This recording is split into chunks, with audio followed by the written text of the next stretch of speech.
roadmap for others to follow, while not mentioning the highest poverty rate in the country, the highest population of unsheltered homeless, the highest unemployment rate in the nation, and bragging about his education reforms when we still sit 50th in literacy in California. I think all of those things were left out of this discussion, and I think the most frustrating part of today was that he actually took credit for a 9% drop in homelessness and 19,000 encampments cleared that were the result of the Supreme Court decision and the voters of California passing Proposition 36. Those were not the work of Governor Newsom. So I think overall, he had a reality distortion field on today, and I think it was pretty obvious. Where do you think those numbers came from on the homeless situation, about the 9% I'm not drop? disputing the numbers, I'm disputing who's taking credit for them. The voters passed Proposition 36 to return mandated treatment felonies, and the Supreme Court paved the way to actually clear those encampments and empower local governments to get those encampments cleared. So he's taking credit for things that he actually opposed.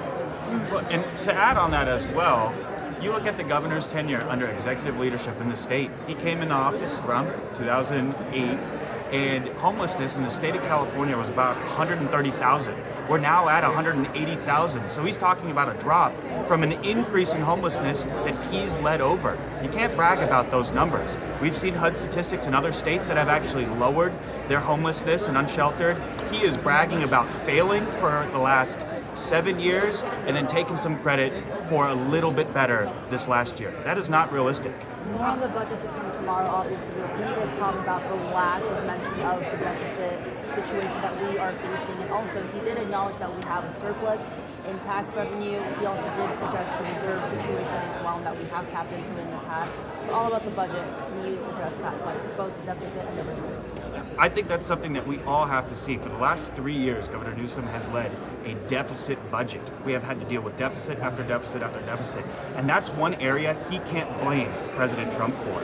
We heard in this speech multiple times, it's the president's fault, it's the president's fault.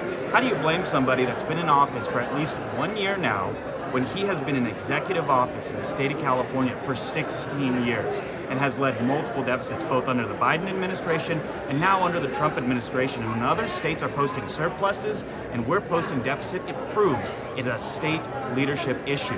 He did not talk about what we're going to do to really address the budget.